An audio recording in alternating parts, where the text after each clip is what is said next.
আসসালামু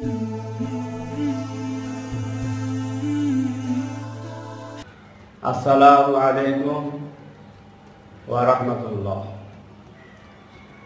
নাহমাদুহু ওয়া নুসাল্লি আলা রাসূলিল কারীম, আম্মা বা'দ। আলহামদুলিল্লাহ, আমরা এখন যে আলোচনা করব সেই আলোচনাটা হচ্ছে কুকুর ও বিড়ালের মূল্য গ্রহণ করা যায়।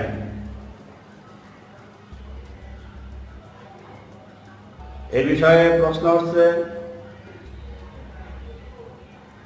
মুসলিম শরীফের মধ্যে হাদিসটি আসছে, হযরত জাবের রাদিয়াল্লাহু আনহু হতে বর্ণিত যে হুজুর সাল্লাল্লাহু আলাইহি ওয়াসাল্লাম নিষেধ করিয়াছেন কুকুর এবং বিড়ালের মূল্য হইতে।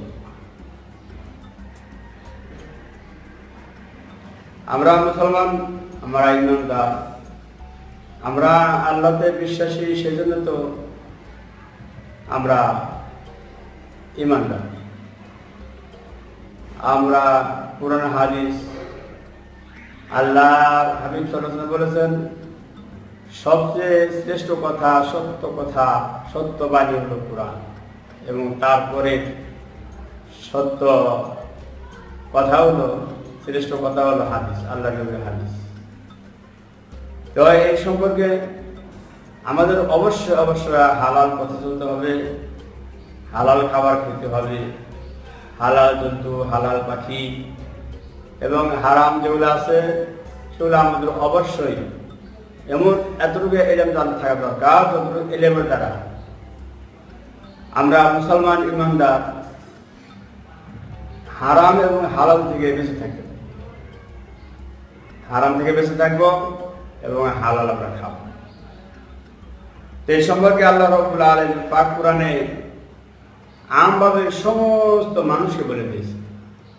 বিসমিল্লাহির রহমানির রহিম। এটা সূরা বাকারাতে 168 নম্বর আয়াত আল্লাহ বলেছে, ইয়া আইয়ুহান নাসু কুলু মিম্মা ফিল আরদি হালালান তাইয়্যিবা ওয়া লা তাত্তাবিউ খুতুওয়াতিশ শাইতান। সমস্ত মানুষকে আল্লাহ রাব্বুল আলামিন বলেছেন, তোমরা হালাল ভক্ষণ করো এবং শয়তানের ওয়া লা তাত্তাবিউ খুতুওয়াতিশ শাইতান, এবং শয়তানের ইত্তেবা বা অনুকরণ তোমরা করো। মানুষ শয়তান, জিন শয়তান আছে, কোন শয়তানের অনুসরণ বা ইত্তেবা আমরা করব না। এবং ইমানদারদেরকে আল্লাহ রাব্বুল আলামিন আবার স্পেশাল বলে দেন সূরা বাকারাতে, সেটা হলো 167 নম্বর আয়াত। আল্লাহ বলেন, ইয়া আইয়ুহাল্লাযীনা আমানু কুলু মিন তাইয়্যিবাতি মা রাযাকনাকুম ওয়াশকুরু লিল্লাহ ইন কুনতুম ইয়্যাহু তা'বুদুন। ও ঈমানদাররা, তোমরা হালাল ভক্ষণ করিও, আমার শুকরিয়া আদায় করিও, আমার ইবাদত বন্দী করিও হালাল খেয়ে। আবার নবী রাসূলদেরকে আল্লাহ রাব্বুল আলামিন এই পাক কালামে ঘোষণা করে দিয়েছেন সূরা মুমিনে 51 নম্বর আয়াত, ইয়া আইয়ুহার রাসূলু কুলু মিন তাইয়্যিবাতি ওয়া'মালু সালিহান ইন্নী বিমা তা'মালুনা আলীম। এইভাবে আমাদেরকে হালালের পথে থাকার জন্য, হালাল খাওয়ার জন্য, হালাল ভক্ষণের জন্য আল্লাহ রাব্বুল আলামিন বিভিন্নভাবে বলেছেন। তবে আমরা এক কথায় জেনে নিতে পারি যে সমস্ত ইবাদতের গোড়া হলো হালাল ভক্ষণ।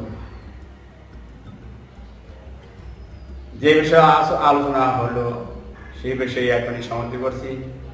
আমাদের ভিডিওগুলো যদি আপনাদের ভালো লাগে, লাইক দিন এবং ইসলামের প্রচার ও প্রসারের জন্য বেশি বেশি করে আপনার বন্ধু বান্ধবের কাছে শেয়ার করুন, এবং আমাদের সাথে সবসময় থাকতে হলে আমাদের চ্যানেলটি সাবস্ক্রাইব করুন। তো আল্লাহ হাফেজ, আসসালামু আলাইকুম।